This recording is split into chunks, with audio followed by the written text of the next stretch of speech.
So we're right back where we started, all even as the kick's away. This is fielded at the goal line. And he'll take this up past the 20 and down at the 22-yard line. The Rams offense now, they get set and head back onto the field.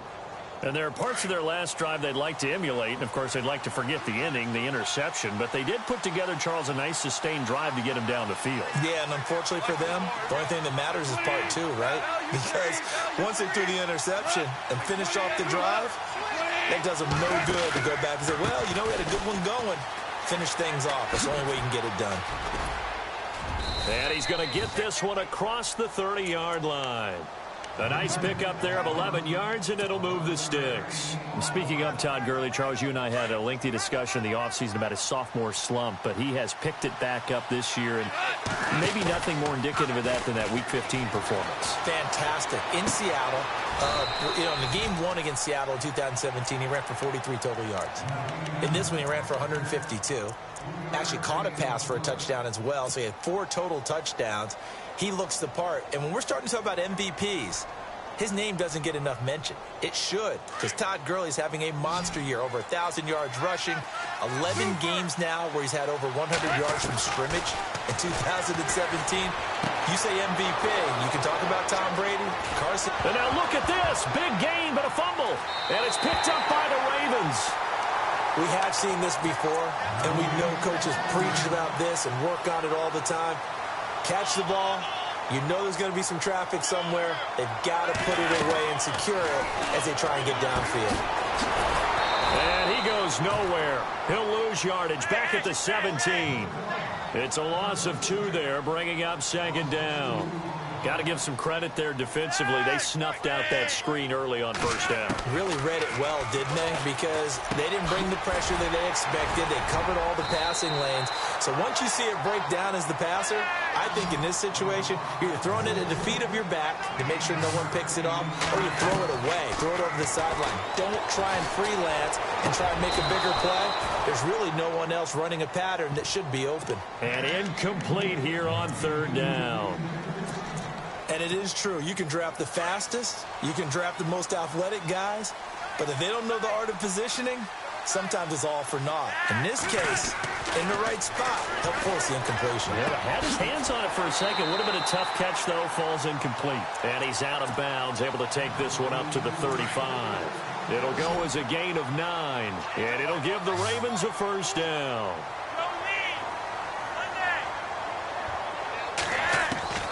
Flacco will take to the air again. Finds his man, Watson, over the middle.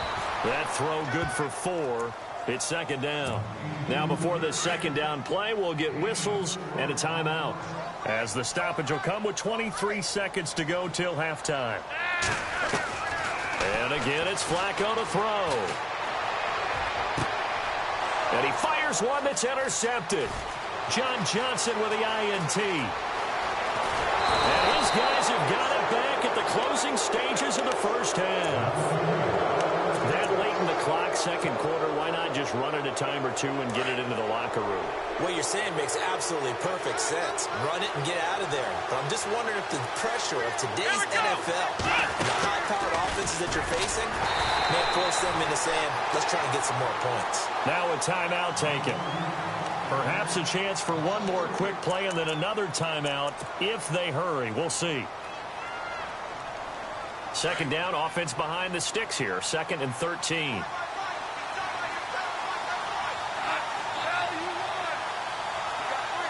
They'll send the tight end in motion left. After the run, Goff going to throw. That is caught inside the 5. And he's going to take this one in for a Rams touchdown.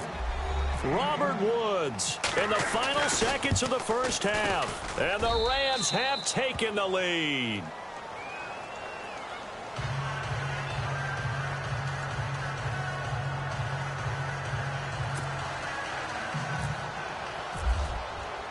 The kickoff team on the field now as they will send this one away. This will be taken to the back of the end zone. And the decision to bring it out is going to cost him about 7 yards all told as he's taken down back shy of the 20. And now Baltimore gets set to take the field. And you got to think, if this is anything other than just taking a knee, I'd be very surprised. Yeah, they've got enough to talk about at the half. Why do anything else? Just get out of there. They'll begin the drive with Collins. Big hold of the 30. And he's going to get this one across the 30-yard line. Okay, so Larry apparently giving us the silent treatment all of a sudden, and we're going to skip ahead to quarter number 3.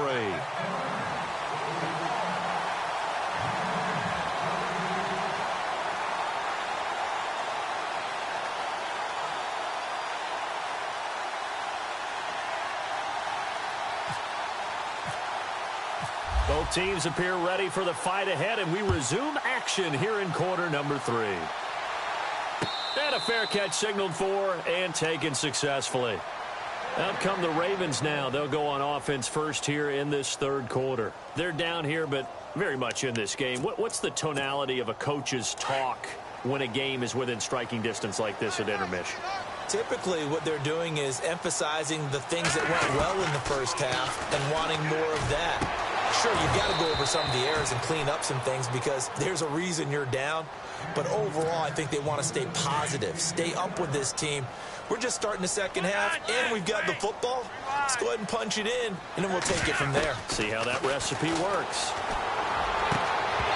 And his throw's going to be incomplete. He was looking for Macklin that time, and it's third down. The positioning here is key. As a defensive back, you're taught 99% of the time, make a play on the football. But in this case, making a play on the man was all the difference. That's what forced the incompletion. That's caught out left by Perriman. Flacco to Perriman, and the Ravens have a first.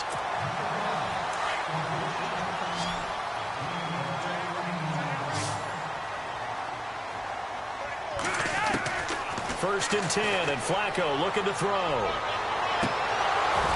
And that is incomplete. So that pass goes awry, but to make a quick pivot, before the game, you and I were going through the list of 1,000-yard receivers this year. Some familiar names, yes, but a couple that are back on the list and then a fresh face. Yeah, you're exactly right. Now, you mentioned guys that we're used to. Antonio Brown, well over 1,000 yards again. No surprise there.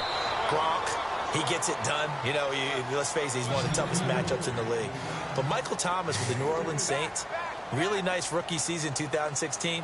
He made it legit this year, going over 1,000 yards. And then you look at Keenan Allen and DeAndre Hopkins. Welcome back to the 1,000-yard list for both of them because you expect them to be there each and every year. And finally, they'll welcome to the club an undrafted free agent from Minnesota State named Adam Thielen. You're exactly right. What a season he's had for the Minnesota Vikings. Call it a gain of 3, and it'll make it a second down. So many times you hear today's NFL described as a space game. Get your best players into space with the football in their hands. That's why sometimes you just swing it out to your runner, get him out in the flat, and let him have a chance to make people miss an open field. And he gets this inside the 35-yard line. The Raven passing game getting in sync, another first down. First and 10 here for Flacco. And he will find his man on the outside. 5 yards on the catch there, brings up second down. In recent years, the slot receivers really gained stature in the NFL because they can do so many things. Yes, they can line up wide like your normal wide receiver, but they have that kind of courage and toughness to run routes in the middle of the field and become dependable targets for their quarterbacks and move the sticks. Those guys are worth their weight in gold. And inside the 20 before he's brought down. The Raven passing game getting in sync, another first down. A red zone first down for Flacco. And not able to get it that time. He'd hit on 6 straight passes. Not there, second down. And there was a good opportunity that just went awry there. A drop pass.